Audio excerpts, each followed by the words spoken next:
time. So the way I like to get started is with our conclusions. And our conclusions for this presentation are going to be, we have short-term factors that are currently affecting our weather, and these are going to have effects for the next 6 to 10 months. We're looking at MJOs, we're looking at the current El Nino, we're looking at some jet stream patterns, the North Atlantic Oscillation, things like that. And I'll get more into detail of all these terms that I use. But these are what's affecting our current short-term climate. But along with the short-term, we also have long-term. We have a major volcanic eruption that occurred early this year. We have the PDO, Pacific Decadal Oscillation, the AMO, the Atlantic Multidecadal Oscillation. These are fun words that I get to drop at parties to make me sound a lot more intelligent than I may actually be. But all these are affecting our overall climate and weather. And so when we put all these together, it can give us an outlook at short-term, season to season, and long-term, sometimes up to even 10 years, of what we can expect in various regions around the world when it comes to our climate. And so when a lot of people hear this, their automatic thought is that climate only affects agriculture, and it does. And we'll go pretty in-depth into that, because there's a lot of commodities that are involved and are affected by climate. But when we're done with this presentation, what I hope to present to everybody here is that our climate affects us so much more than just in the food that we grow or in the cattle or sheep that we raise. Because at the end of the day, climate not only affects prices and commodities, it affects societies. And the way that societies react affect businesses locally, nationally, and internationally. And they create a diverse set of policies, rules, and regulations that were offset in the beginning by unexpected changes in climate. So let's go ahead and get started. Now, what we do, there's a lot of politicization of climate. And we try to stay, for the most part, out of that. We talk about the natural factors, and most of it has to do with the sun. We follow the strength of the sun and the heat, the radiation that it's putting into the earth. And then we check and see what might be blocking that energy, that radiation. Is it clouds? Is it a volcanic ash plume? Proof that I may actually be in the wrong field. This was about 10, 15 years ago. The government spent millions of dollars, and scientists got a lot of money. And they, in the end of years of exhaustive research, learned that if you're under a cloud, it gets cooler.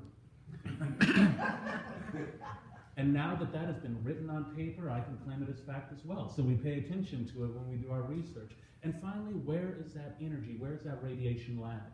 Is it landing in land? Is it landing in the ocean? Strong radiation, strong energy hitting the ocean can change the oceanic temperatures, which change the overall pattern of weather that we can expect in North America. So we just follow the energy from the sun, through the clouds, to the earth. And our database, you'll hear a lot of times, this is the worst fill-in-the-blank in history. The glacial cores have melted the most in history. This is the worst El Nino in history. That history, ladies and gentlemen, goes back to the mid-70s. That's when we started having good satellite data to monitor activity and temperatures. But for Browning Media, we monitor a lot more. Our data goes back hundreds of years in documentation. We follow the records that monks have written on their planting. And to you, a monk is a holy person, but for me, they were a small agro-investment person with a good eye for record keeping. We follow glacial cores, tree rings, coral rings, that give us thousands of years of basic data that we can use to try to determine what happened previously, what was similar, what was different, so that we can have a better understanding of what could occur and what may occur in the future. And so the theme for this presentation is Godzilla versus a volcano. When I was looking at the news, you see, we're in a media-driven force right now where we have so much clickbait, where you get on the internet and there's 1,000 media sites and they all want you to click there so that they can up those numbers. So you won't hear strong El Nino on the horizon, or we're in an El Nino this year. You will hear the Godzilla of El Ninos, the Bruce Lee of El Ninos I read, and once again, the worst El Nino in history. But also affecting, the El Nino is here and it is affecting us. It was finally determined in March, but we'll get a little bit more into that. But we also have a major volcano that occurred in Iceland under a glacier, and I'll talk a little bit about that. But those two are the two short-term to medium-term climate events that are occurring that are structuring the weather that we can expect this winter and into spring. Now, we talked a bit about volcanoes, we've talked about the sun. We also pay very close attention to the oceans. And so this is when I get to name drop to show that I actually do have some sort of idea of what I'm talking about. We pay attention to MJOs, Maddie and Julian oscillations. I call these, as weird as it sounds, the toilet flush of the Pacific. If you've ever been in the shower and somebody flushes the toilet next to you, suddenly all the cold or all the hot water goes away and you get blasted with freezing or burning water. That's what an MJO does to the Pacific. You can have a hot Pacific Ocean and you'll suddenly get this surge of cold that completely changes the outlook of what the Pacific is going to do to Asia, Australia, North America, and South America. We also pay attention to the IOD, which has a major effect on Asia, Australia, and Africa. And this is an oscillation, 6 to 18 months, that can change once again, the type of weather to expect. It changes where precipitation hits in a country. And the way it does that is it changes the monsoons. And in the US, we have spring, summer, winter, fall. We have 4 seasons, but in a lot of countries, they don't care about that. They care about 2. Rainy season, dry season, wet season, dry season. And the monsoon is kept a close eye on to try to figure out when that wet season is going to occur and how strong it's going to be. And this El Nino threw a lot of things out of whack for a lot of countries.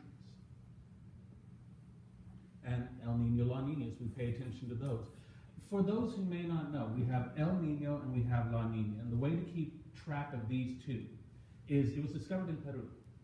And in Peru, El Nino brings good precipitation to that region, so good farming, good agriculture, and ability to feed its people, very important. So to them it's a blessing. It's El Nino, the boy, Christ child is what they're naming it after. Now I'd like to believe that the scientists who discovered this, one of them must have had a really bad breakup at the time.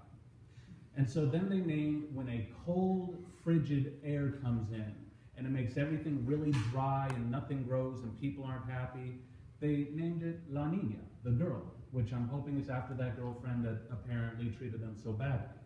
So that's a way to keep in mind, El Nino, La Nina, the boy, the girl.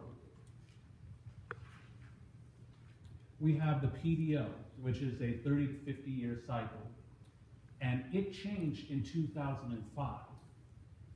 And when it tipped, it changed the type of weather that we get in North America. It turned it from hot to cold. And because of this, it changed the type of agriculture and weather that we've been experiencing for 30 years previously. And along with that, we had the AMO. And in 1995, that changed from being cold to being hot. So we're going to discuss how these two oceanic changes have shaped the weather that North America has been experiencing. Because it's made it not worse per se, but harder to understand and harder to correlate our planting and our crop production with less dependable weather.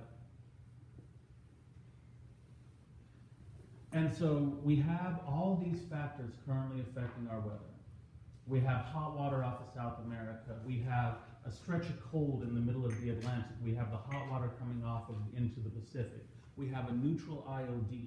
These are all the oceanic things that we in Brown Media, we look at these on a daily basis and on a weekly basis to try to understand and jump ahead of the curve on what's going to happen. Because when these oceanic temperatures change, it gives us usually a 2 to 3 month window to let our clients know something's going to change and here's what we believe it is based off of all the data that we have collected.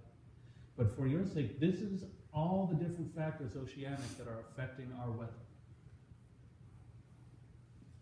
So I talked about the AMO, the Atlantic Multi-Decadal Oscillation. In 1995, it went from cold to hot. And it's a 70-year cycle. So it's just long enough, it's 70 years, so it goes 30 to 40 years warm and then 30 to 40 years cold. So we're talking a full generation growing up and getting used to the type of weather that is created during this AMO phase. And just as they've really gotten a hand on it and they've learned where they can plant and what their winters are going to be like and how El Niños and La Niñas affected. The thing has the audacity to switch up on us. And now we have warm water coming out of the Atlantic. And that changes the type of weather that the East Coast, and for that matter, South America and Europe, are receiving. And it started in 1995. Now, one of the things that it does is it creates drier conditions and warmer conditions on the East Coast. It doesn't produce as much precipitation. The way precipitation does occur a lot, though, is unfortunately in the form of hurricanes. Hurricane activity increases when the AMO is warm because there's so much more heat in the water. It means that it's a lot stronger, can generate more energy, more wind in order to make those hurricanes become stronger. So that's a reason that in New York, they hadn't had a hurricane, in New York, New Jersey area, they hadn't had a hurricane hit that area in 30 to 40 years. They had scientists saying you need to build up your dams and your walls to prepare for this. And the immediate reaction by the government was, hey, 30 to 40 years, we haven't had any. Well, you hadn't, because for 30 to 40 years, you'd had a cold AMO. It turned warm, and just ask the people who experienced Sandy what that meant for them. We also have the PDO, the Pacific Decadal Oscillation, and that in 2005 it switched. And it went from warm to cold along North America. And so what that means is that you have drier conditions on the East Coast, you also have drier conditions on the West Coast. All that cold water makes things very dry for especially California. And California is in drought emergency right now because of how cold that Pacific has been and what little precipitation it has created. So you have your AMO and your PDO.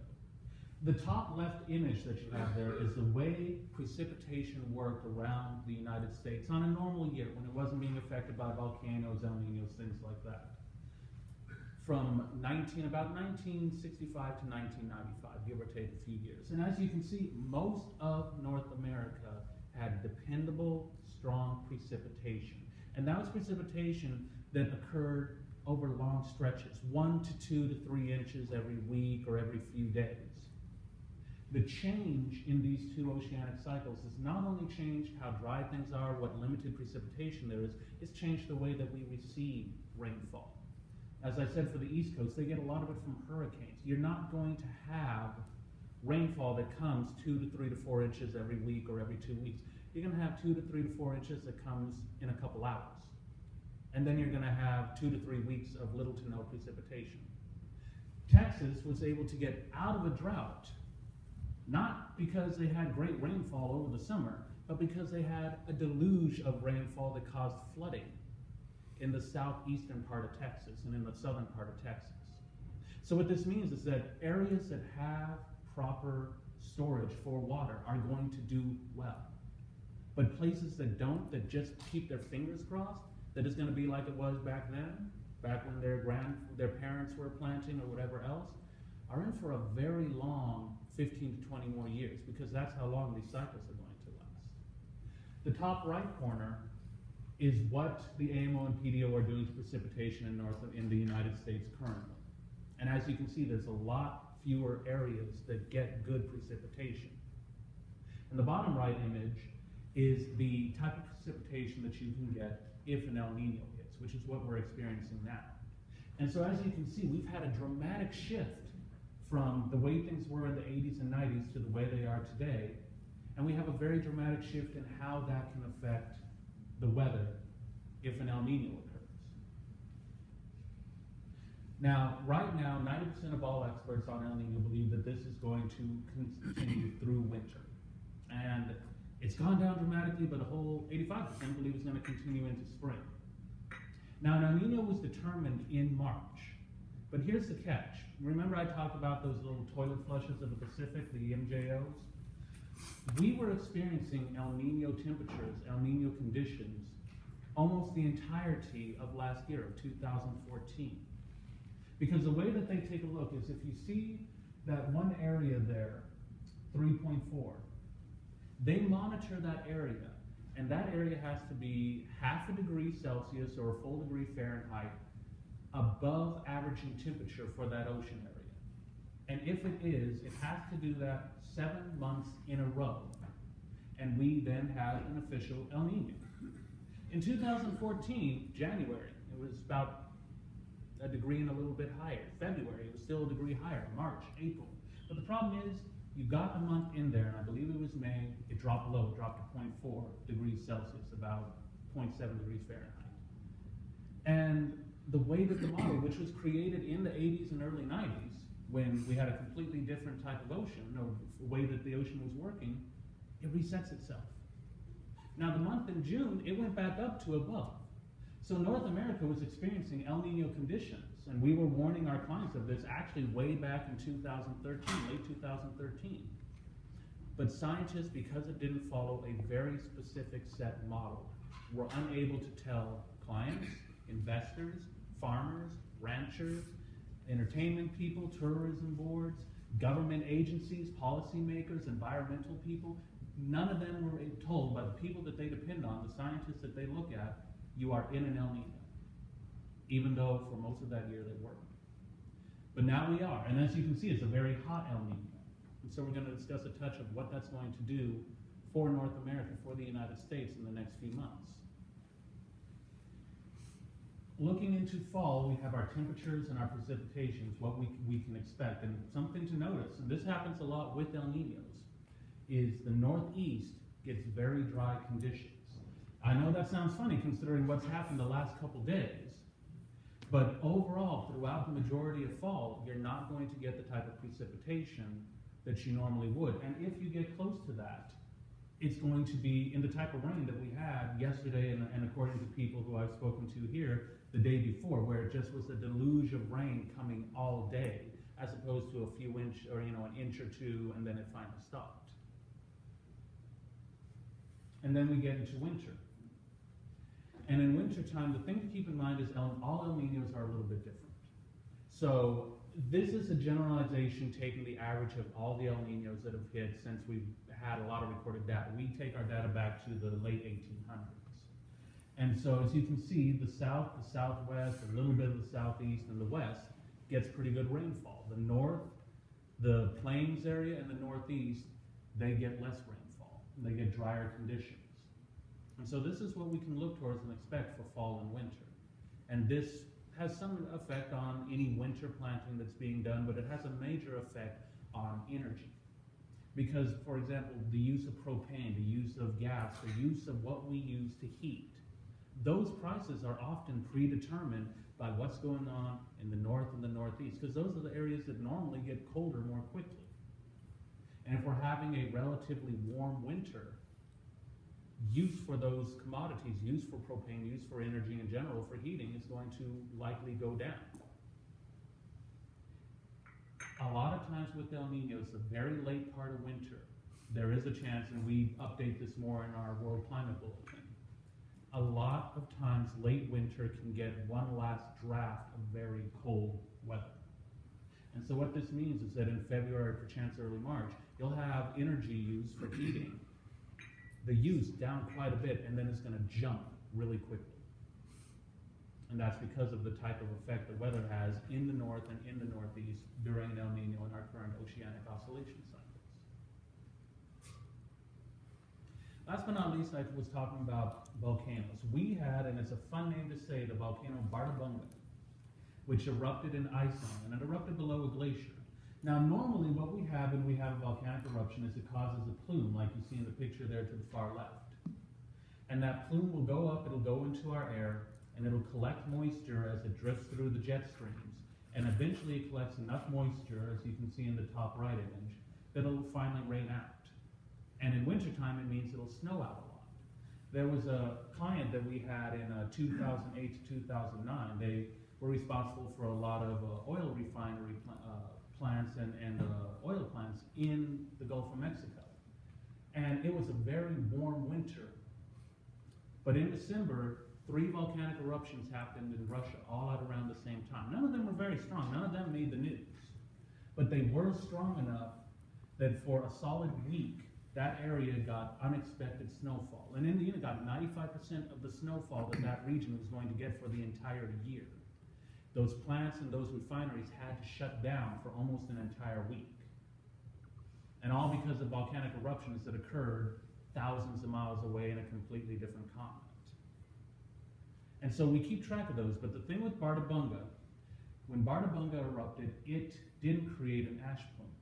It instead released metric tons of sulfur.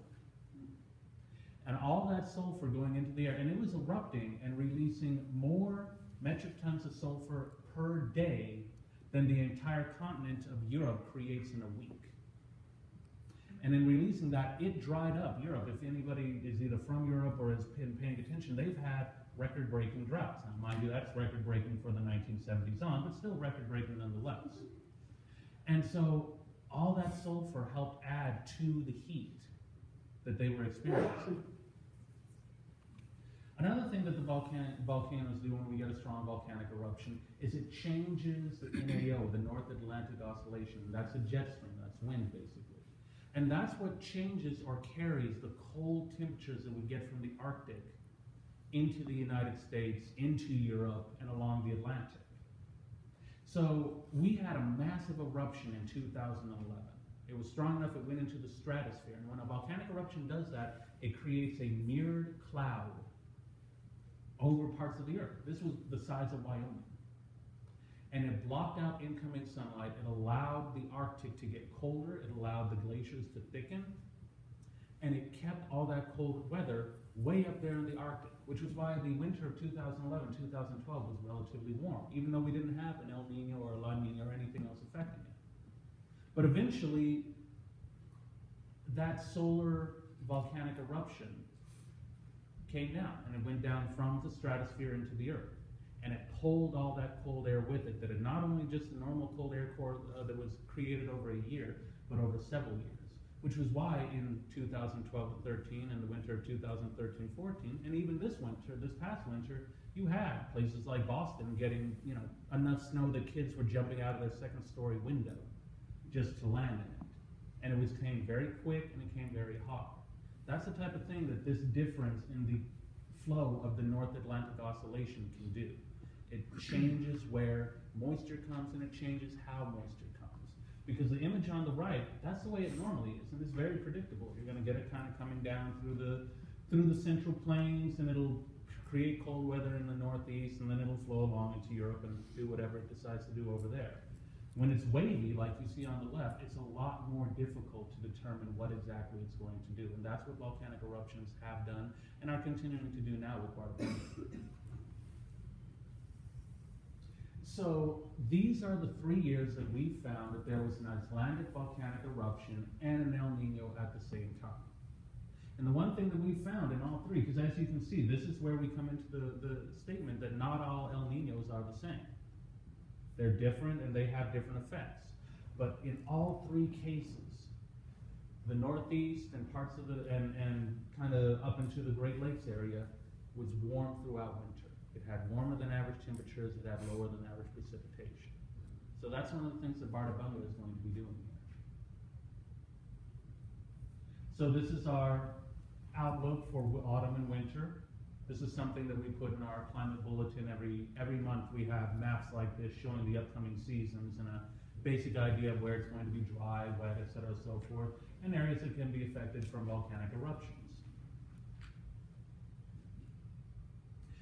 The other thing that this volcanic eruption did and that El Ninos do, we talk about how usually the Atlantic has more hurricane activity because of it being warm, and that's the case.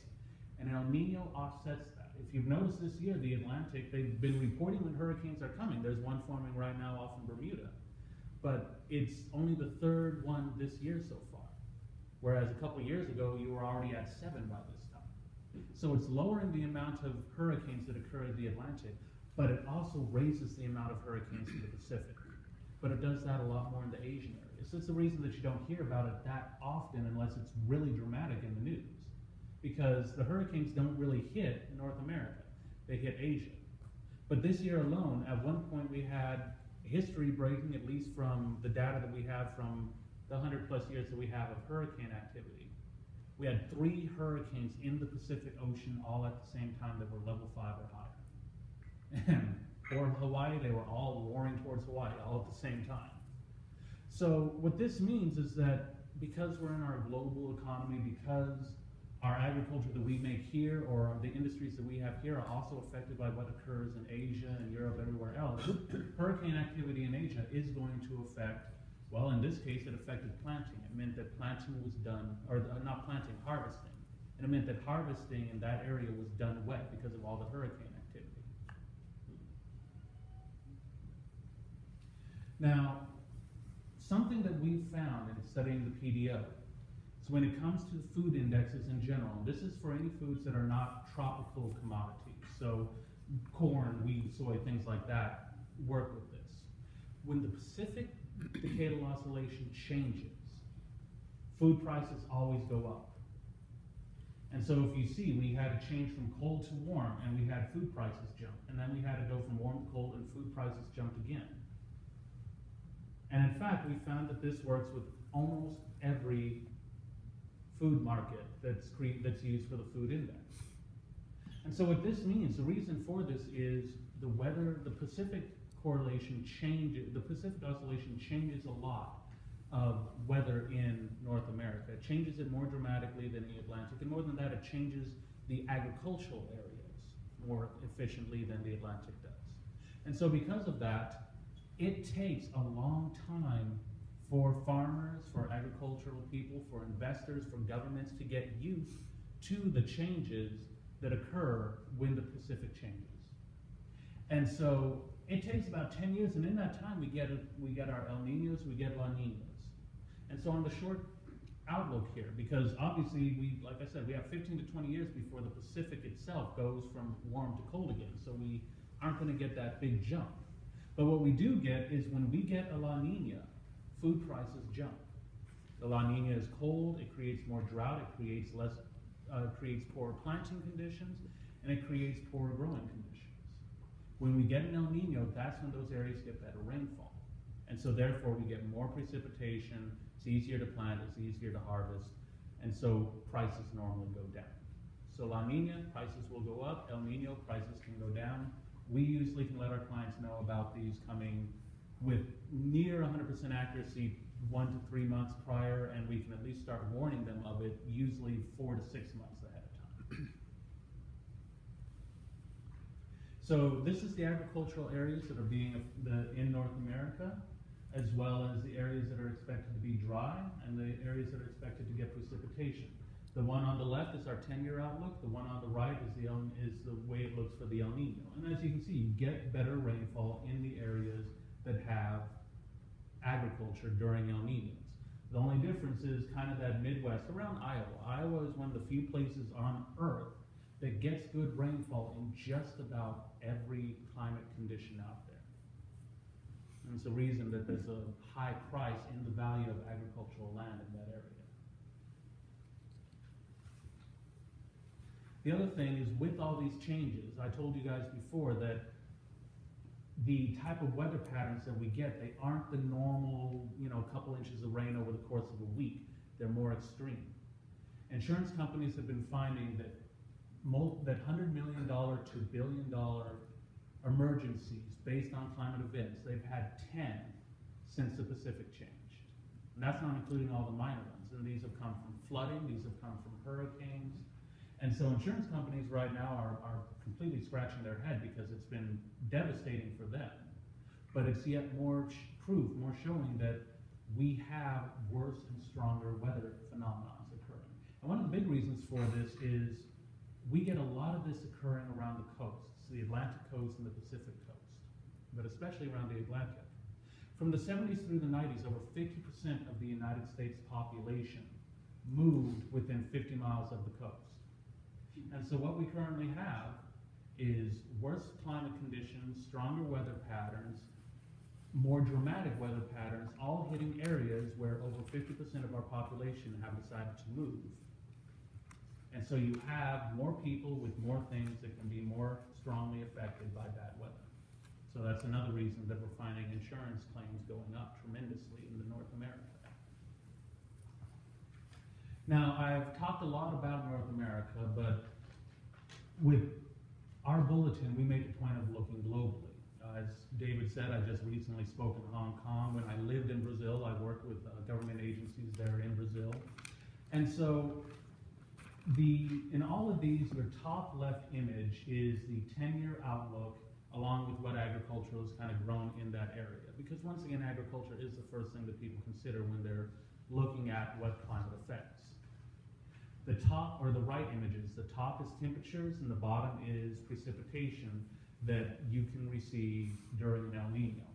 And the bottom left image is the areas and industries that are also severely affected by climate and weather that aren't always considered when you think about weather in general. One of the big ones in Asia is damming and hydroelectricity. All those river systems, the Yangtze, the Xian, et cetera, so forth, that they have there in China, they're deciding to dam all those rivers up. The reason they're doing this is not only dam them, but also reroute them. And the reason they're doing this is they're trying to move water from a wet south to a dry north China. But the problem is this information was collected and established in the 80s and the 90s. And they're putting into effect now. Oceans have changed. Southern China is actually getting less rainfall. Northern China is actually getting more. So China right now is rerouting water from a dry area to a wet area. And those rivers flow not only through China, they go to India, they go to the Philippines, they go to Thailand, they go to other countries. And so now China is taking away water from those countries as well that are also getting less rainfall. The reason this is important is not only for opportunities in hydroelectricity, but also keeping an eye on the policy. Because if one country is taking a needed commodity like water from other countries, you can imagine how those other countries might eventually react. In Australia, when we have an El Nino in Australia, it usually creates drought throughout the entire country, and it usually creates fire. Now this year it's not happening because of the IOD. IOD is neutral. I won't go into the details, but it means that Australia does get a little bit of rainfall and precipitation. Not a lot, but enough. The interesting thing with Australia to watch, though, is that Australia has a very small community in general, and they have an even smaller agricultural community. So Australia is the boy that cries wolf a lot when it comes to El Ninos or La Ninas. While most scientists, you'll see, 10%, 15% think there may be an El Nino, Australia is 80% sure that it's going to happen. And one of the reasons for this is because if they warn their farming community ahead of time, it's such a small group of people that they can actually change their planting, their growing, or whatever they need to change to make sure that they can handle the upcoming drought more quickly and more efficiently than any other country.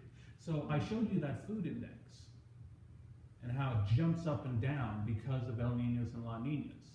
In Australia, if you look at just the Australian food index, the output, the yields, may go up a little, may go down a little. It stays relatively the same, not a whole lot of dramatic impact. And that is because they can change more efficiently than anyone else.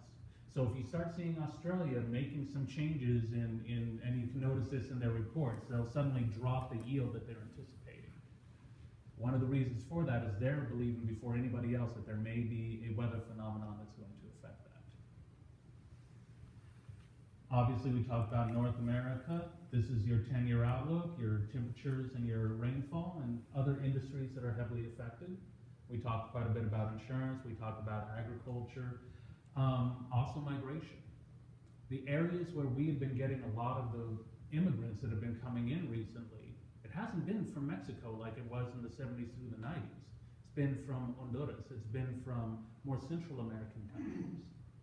Those are the areas that have severe drought. So they've migrated into Mexico, and Mexico already has established a huge network of how to get people into the United States. They're more than happy to pass that information along for a price to the immigrants coming in through Central America. So once again, climate has affected the type of immigrants and the location that our immigrants currently have been coming from, at least in the southern part of the United States. In Europe,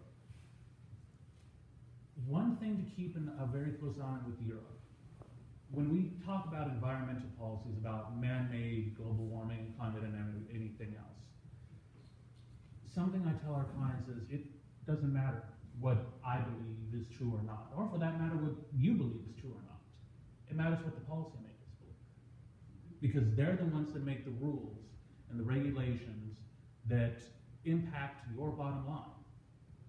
And just ask people who did any coal refining what their bottom line was like when Obama decided that that was an area that he felt needed environmental laws put into place.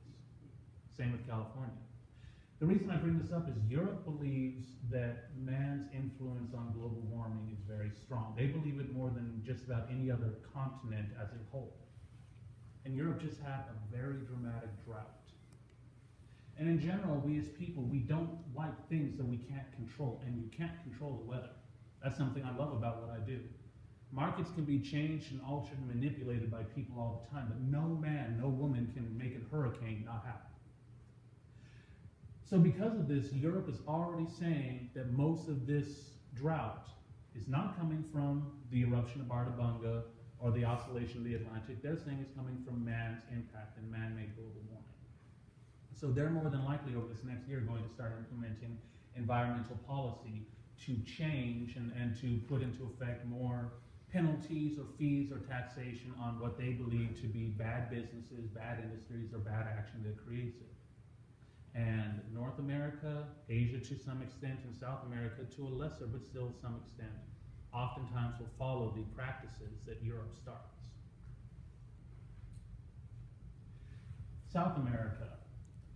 South America is in desperate need for water regulation and for water storage. They're getting good water, but in areas like Sao Paulo and Rio de Janeiro, they are getting rain flooding their streets, but they're turning on their faucets and sometimes they're not getting water, and they're getting rolling brownouts.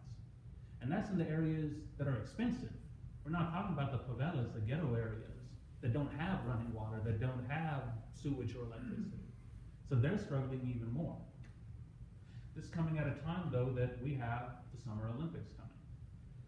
So looking at South America, with the likelihood that the policymakers are going to invest in which? Water preservation or water basins or collecting water, or making sure that hotels and roads look pretty for the international guests that are coming to visit for the Olympics. Much like the World Cup, anticipate civil unrest to occur in South America, especially in Brazil, because other areas in South America are also not getting as good of rainfall, such as Argentina, parts of Chile, Colombia, Peru, etc., so forth. Central America, we're talked about the migration, it's also affecting tourism. Because you don't have a lot of rainfall in North America, you don't have people looking at the beautiful sunny beaches of the Caribbean and going, I really want to be there. They're looking out of their own house and going, well, it hasn't rained in 3 weeks, I really don't need more sun. So their tourism, even though they're getting more people coming in, their tourism has been dropping as far as profits, because they've been having to charge lower pays and more, weekend specials and buy one, get one frees and things like that. And the people coming in are not spending as much money as they used to. And finally, in Africa. Africa has the youngest population generally of any continent. You have a huge amount of young people, and you have a major shift in the weather patterns, because North Africa in the 90s and early 2000s got good and plentiful rainfall. In 2005, when the PDO changed, and also from the Atlantic changing, suddenly they haven't been getting it. And if you think about Africa, where have a lot of the major civil unrest cases occurred recently? Been in North Africa. Meanwhile, they're getting better rainfall in the west and in the south. And those are areas that are actually starting to do better. Those are areas that are starting to get more precipitation, create more agriculture and growth. There is some problem, though, because a lot of those areas are flooding. The one thing to keep in mind is good precipitation, especially right now, doesn't always mean that it's great. It could mean that you're getting flooding. It could mean that you're getting a lot of rainfall, but over a short amount of time. Once again, it comes into play of what areas, what regions best use the water that they have, through storage, through irrigation, through collection. So we're back to our conclusions. We have our short-term cycles that are affecting our weather, along with our long-term cycles. You've heard about the effects of the AMO and the PDO. You've also heard about the effects of the volcano of Ardabunga, and you've heard about what El Nino and what the MJOs and what the IODs are currently doing to those regions based off the long-term outlooks of the AMO and the PDO. And as you can see, all these things working together, they not only just affect agriculture, they affect so many industries, so many policies. With what we do here, the contrary opinion. Investors need to think outside the box of just agriculture when it comes to weather, because the people that can get on board with that sooner are the ones that are first takers when it comes to any profits that can be made. Because weather in the end, it affects not just planting and harvesting, it affects societies, it affects policymakers. It is all encompassing. And here are just the regions, kind of a short outlook of what to expect from this upcoming winter, where we'll be getting our warm and cool winters and where we'll be getting our wet and our dry seasons. Once again, I'm James Garriss. I'm with Browning Media. We put out a monthly World Climate Bulletin, which gives a lot of the information that I've just given you, and you don't have to have it all squashed into your heads in the course of 35 to 40 minutes. And that's our contact information. I thank you all very much for your time and welcome any questions now or during the open panel.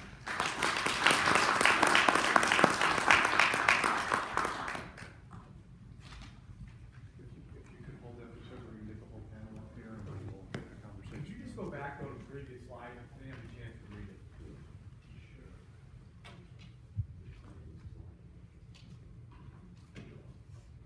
And James, as he reads it, I'd be interested in hearing from you, when you went to Hong Kong, what issues you heard most frequently as you talked to people from around Asia there. There was a major concern in Southeast Asia, especially in Indonesia, because we have different seasons in northern and southern hemisphere. And Indonesia is a major rice and soy producing area that hasn't already gone through their growing and harvesting season. And in Southeast Asia, they're having very severe drought because of the El Nino. And because of this, the last time they had a drought this bad in Indonesia, it was so bad you had culture wars between the Indonesians and the Chinese that got so violent, the president had to step down in Indonesia.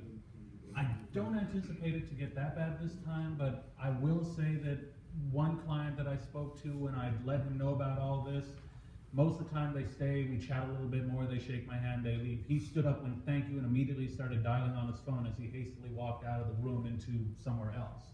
So there's a lot of interest right now in what's going on in Indonesia with the rice market, with the soy market, and with the policies and politics of that region. So that was the biggest interest that I found in that area. After that, there was a lot of interest in the rerouting of the river water in China.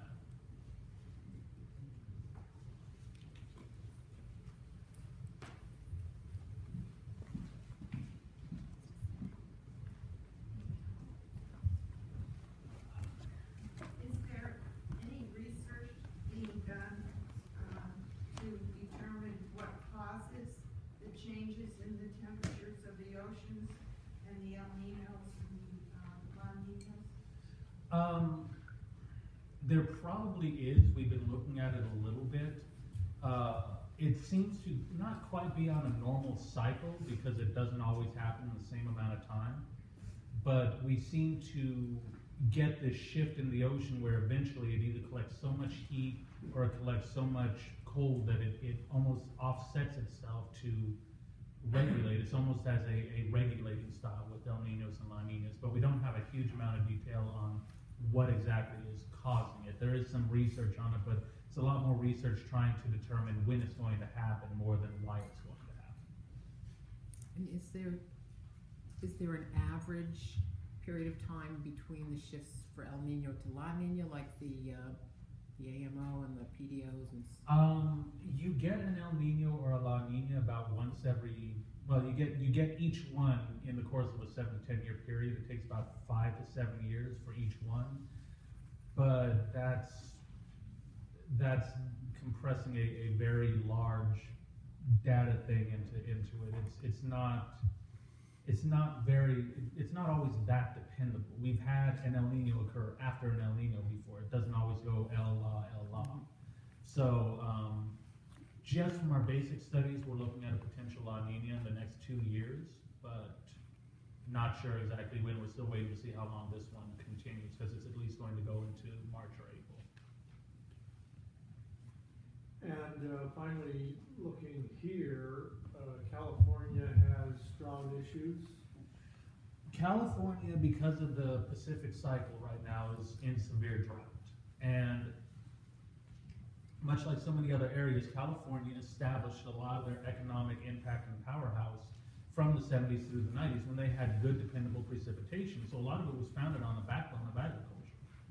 And in fact, it was our highest producing state in the nation as far as agriculture. A few things with California is this drought isn't going to end for them. There's a lot of people that hope it will. It's not. You're looking at another 10 to 15 years. The severity of the drought can differ, but the fact that they're not getting very good rainfall isn't. They're already implementing environmental policies into water use. And if you want an idea of how much people actually, no matter what they may say, how much people believe that they should make a change, when California asked for a voluntary reduction in water use went up 25%. It wasn't until they forced a law into practice, and that affected agriculture, it affected oil and gas, it affected fracking, and it affected rural and urban areas. So they've been reducing the amount of water to be used and are hoping that that, along with this El Nino, is going to, drastically change and give them water, and everything will be fine again. Everything we're seeing, despite the strength of the El Nino, they need record-breaking snowfall and snowpack up far north into California, which is where they get a lot of their water, to end this drought. And when I say record-breaking, I don't even mean in the last 70 years, I mean in the last 500 years. And everything that we're showing, that's not very likely to occur. So California is a place to keep an eye on for environmental policy for the United States.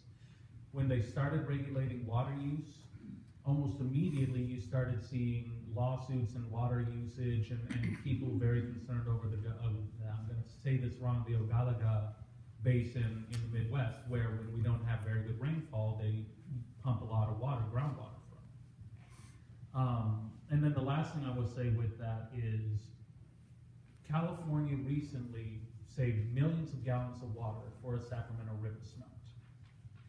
And people were absolutely furious over this, but there was a reason behind the madness. California, along with all the other western states, established water contracts in the late 20s, early 30s, a time when they had some of the best water available in 600 years. Every state is currently allowed more water than is available for all the states combined. And so because of that, California also borrowed a lot of water to make their agricultural empire, and they're having to pay it back. If they